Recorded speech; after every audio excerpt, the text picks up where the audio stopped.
Media के ऊपर जो एफआईआर हुई है जंगली मुर्गे वाले मैटर में, विपक्ष साफ तौर पर पूरे कन्विक्शन के साथ कह रहा है कि ये जो एफआईआर है ये मुख्यमंत्री ने ही कराई है। बहुत से टेस्ट जो कि पिछली सरकार में फंसे पड़े थे, कितने ही बेरोजगार नौजवानों ने ये टेस्ट पास किए थे, वो सबके सब इस वक्त में जॉब में है, नौकरी में है।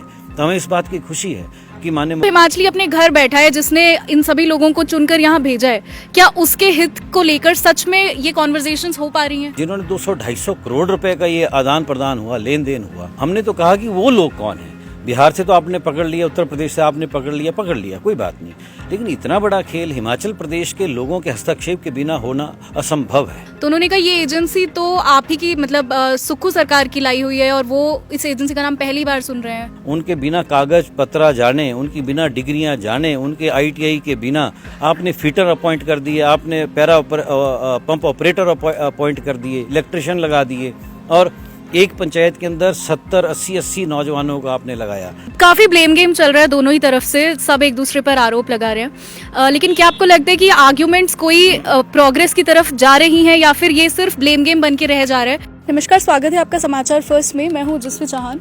हिमाचल प्रदेश विधानसभा के शीतकालीन सत्र के दूसरे दिन हमारे साथ आज चंद्रशेखर जी मौजूद हैं, जिनके साथ हम जो भी प्रोसीडिंग्स चल रही हैं उन पर बातचीत करेंगे। शुक्रिया हमसे बात करने के लिए। आपका शुक्रिया जी। तो चंद्रशेखर जी, आज आपने बोला अंदर अपना विधानसभा में आपने अपने विचार रखे, तो ऐसा क्या था कि जो जयराम ठाकुर जी को बिल्कुल पसंद नहीं आया? आदरणीय नेता प्रतिपक्ष बहुत सम्मानित नेता हैं और पूर्व मुख्यमंत्री रहे हैं, प्रदेश के हर घटनाक्रम को वो बेहतर समझते हैं। हमने मात्र उन बच्चों की आवाज़ उठाई है जो कि जिनका विश्वास इस प्रणाली पर है और समय समय के ऊपर वो आपके लोगों के माध्यम से और अपनी आवाज़ उठाते रहते हैं। हम उनके प्रतिनिधित्व कर रहे हैं, तो हमारा फ़र्ज़ था कि जो हिमाचल प्रदेश के अंदर करप्शन बड़े पैमाने पर रोज़गार को देने के लिए रही है, उसको लेकर हमने अपनी आपत्तियां दर्ज की। स्वाभाविक था, वो पिछली सरकार के ऊपर बहुत से प्रश्न खड़े हो रहे थे, तो नेता उस वक्त में हिमाचल प्रदेश के वो मुख्यमंत्री थे, तो सवाल उन्हीं से होना था कि ऐसा क्या हुआ कि आपने प्रेस में आकर लोगों को, हिमाचल प्रदेश के लोगों को कहा कि किसी भी तरह का पुलिस में कोई घोटाला नहीं है, जबकि आपने जैसे ही चीज़ें बाहर आई आपने उस टेस्ट को भी निरस्त किया, आपने इंक्वायरी ऑर्डर किया, आपने माननीय उच्च न्यायालय में कहा कि हम CBI की इंक्वायरी करवा रहे हैं, लेकिन आपने बेचारे छोटे छोटे लोगों को तो पकड़वाया, लेकिन जो इसके पीछे जो बड़ा खेल खेला है जिन लोगों ने, वो तो उनके साथ तो उनको तो किसी भी तरह से जनता के समक्ष नहीं लाया गया। और दूसरा जो आउटसोर्स में भर्तियां हिमाचल प्रदेश में बड़े पैमाने पर हुई, इनके रिकॉर्ड में वो 30,000 है, लेकिन जो वास्तविकता में पाएगी 12-15 हज़ार है। और मेरे अपने हलके में भी है। ये 80-82 एजेंसियां थी, जिसमें प्रमुख तौर पर 2-3 एजेंसियां तो ऐसी थी जो कि चलती फिरती एम्प्लॉयमेंट एक्सचेंज के तौर पे काम कर रही थी। तो हमने केवल उन्हीं बातों को उजागर किया और समय समय पर हमने इन बातों को उजागर किया, तो शायद उनको दिल पे ये बात ली होगी उन्होंने, इसलिए उनकी प्रतिक्रिया इस तरह से आई। एक बात उन्होंने कही कि आपने कहा कि कोई उसमें कार्यवाही नहीं हुई, लेकिन उन्होंने बिहार यूपी तक से जो है कल्प्रिट्स को लाकर जेल में बंद किया। देखिए, यही तो मैं कह रहा हूँ कि उत्तर प्रदेश का आदमी, बिहार का आदमी, हिमाचल प्रदेश की पुलिस के विभाग के अंदर जो अनियमितताएं हुई भर्ती के अंदर, इतनी दूर से आदमी मॉनिटर कर रहा है, ऐसा हो नहीं सकता। हिमाचल प्रदेश के अंदर जिस एजेंसी से इन्होंने टेस्ट करवाया वो पुलिस विभाग ही था और पुलिस विभाग ने ही इसकी जांच कर दी। तो हमने तो सिंपल कहा कि दूध के उस पर आपने बिल्ली को ही बिठा दिया, तो ये जांच कैसे होगी? तो जो बड़े लोग थे जिन्होंने 200-250 करोड़ रुपए का ये आदान प्रदान हुआ, लेन देन हुआ, हमने तो कहा कि वो लोग कौन है। बिहार से तो आपने पकड़ लिया, उत्तर प्रदेश से आपने पकड़ लिया, कोई बात नहीं, लेकिन इतना बड़ा खेल हिमाचल प्रदेश के लोगों के हस्तक्षेप के बिना होना असंभव है। इसलिए हमने कहा जो संभव हुआ है उसको उजागर कर देते हैं। वो चीज़ें, उन चीज़ों के ऊपर पानी फेरा गया है। जी, इसके अलावा जयराम ठाकुर जी ने एक बात कही कि आपने जो बातें रखी हैं उसमें कोई एजेंसी का नाम भी आपने लिया था, तो उन्होंने कहा ये एजेंसी तो आप ही की मतलब सुक्खू सरकार की लाई हुई है और वो इस एजेंसी का नाम पहली बार सुन रहे हैं। नहीं, उनको यही तो धोखा हुआ उनके साथ। उनकी नाक के नीचे ये सब कुछ होता रहा और उनको मालूम ही नहीं था कि एजेंसी कौन है। शिमला क्लीनवेज कंपनी ने सबसे ज़्यादा नौकरियां हिमाचल प्रदेश के अंदर आउटसोर्स में दी हमारी सरकार में तो ये एजेंसी काम ही नहीं कर रही है, लेकिन उस वक्त में इस एजेंसी ने काम किया। और मेरे अपने हलके के अंदर 1600 नौजवानों को उनके बिना कागज पत्रा जाने, उनकी बिना डिग्रियां जाने, उनके ITI के बिना आपने फिटर अपॉइंट कर दिए, आपने पंप ऑपरेटर अपॉइंट कर दिए, इलेक्ट्रिशियन लगा दिए, और एक पंचायत के अंदर 70, 80 नौजवानों को आपने लगाया। मंडी जिला के अंदर आपकी इनकी सराज कंस्टिट्यूंसी के अंदर ये हुआ, और धर्मपुर के अंदर हुआ। इनके अपने दल के विधायक तरसते रह गए कि उनको भी नौकरियां मिलनी चाहिए। तो हमने तो केवल वो कहा जो हुआ है, हमने कोई नई बात नहीं कही। लेकिन जयराम जी, मुझे हैरानी हो रही है कि माननीय नेता प्रतिपक्ष जी को इस बात की जानकारी नहीं, तो कितने बड़े अंधेरे में रहे वो 5 साल, यही तो मेरा प्रश्न है। जी, काफी ब्लेम गेम चल रहा है दोनों ही तरफ से, सब एक दूसरे पर आरोप लगा रहे हैं। लेकिन क्या आपको लगता है कि आर्ग्यूमेंट्स कोई प्रोग्रेस की तरफ जा रही हैं, या फिर ये सिर्फ ब्लेम गेम बन के रह जा रहा है? क्योंकि जो हिमाचली अपने घर बैठा है, जिसने इन सभी लोगों को चुनकर यहाँ भेजा है, क्या उसके हित को लेकर सच में ये कॉन्वर्जेशंस हो पा रही हैं?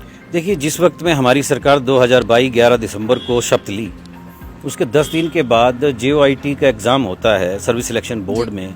और हमारी सरकार की माननीय मुख्यमंत्री जी की तत्परता देखिए कि उन्होंने पहले उसी दिन, जिस दिन ये मालूम हुआ कि ये टेस्ट जो है इसके पर्चे बिक चुके हैं, और ये आदत हो चुकी थी जो ये इस काम में लगे थे 5 साल, तो सर्विस सिलेक्शन बोर्ड जो हिमाचल प्रदेश का था, जिसकी नैतिक जिम्मेवारी हिमाचल प्रदेश के बेरोजगार नौजवानों को स्थायी रोजगार देने की रही, उसमें इनकी पार्टी, इनके दल के लोग भी बोलते रहे कि बड़े पैमाने पर भ्रष्टाचार हो रहा है। और उसका जीता जागता प्रमाण वही अगली सरकार आती है और 10 दिन के अंदर किसी टेस्ट में हो रही चोरी या टेस्ट में हो रही उसकी खरीद फरोख्त के ऊपर शिकंजा कसती है, बिहाइंड द बार लोगों को करती है, 16 FIR होती हैं।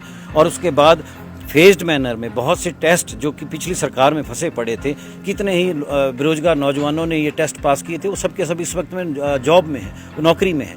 तो हमें इस बात की खुशी है कि माननीय मुख्यमंत्री जी नए स्वरूप में सर्विस सिलेक्शन बोर्ड को लाया है, और जीरो टॉलरेंस की जिस नीति की बात बार बार ऑनरेबल चीफ मिनिस्टर कर रहे हैं, हम उसके ऊपर गंभीरतापूर्वक काम कर रहे हैं और लोगों का विश्वास इसमें जगा है। जी, एक लास्ट सवाल मेरा आपसे है। मीडिया के ऊपर जो FIR हुई है जंगली मुर्गे वाले मैटर में, सुधीर शर्मा जी पर भी हुई है, लेकिन मीडिया को लेकर पर्टिकुलरली जो मुद्दा अंदर सदन में अभी उठाया भी सुधीर शर्मा ने, उस पर मुख्यमंत्री का कहना है कि उनको नहीं आइडिया है कि ऐसी कोई FIR हुई है। लेकिन विपक्ष साफ तौर पर पूरे कन्विक्शन के साथ कह रहा है कि ये जो FIR है ये मुख्यमंत्री ने ही कराई है। मुझे इस बारे में पूरी जानकारी नहीं है, लेकिन मुझे जो मीडिया के द्वारा जिन सज्जन के घर में माननीय मुख्यमंत्री जी रुके, उनके द्वारा ही शायद ये हुई होगी कि उन्होंने कहा है कि मेरे घर में किसी भी तरह का जंगली मुर्गा नहीं खिलाया गया, हमने देसी मुर्गा खिलाया।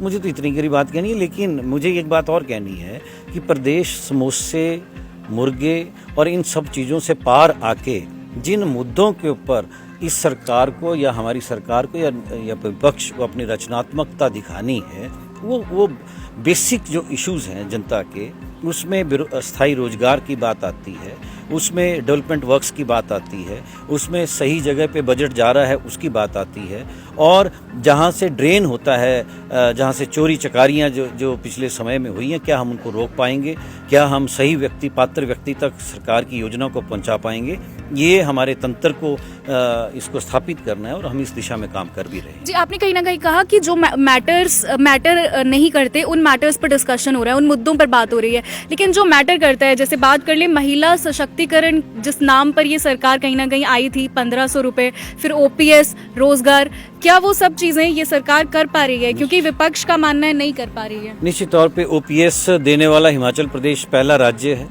और इसकी भारी भरकम कीमत मौजूदा सरकार चुका भी रही है।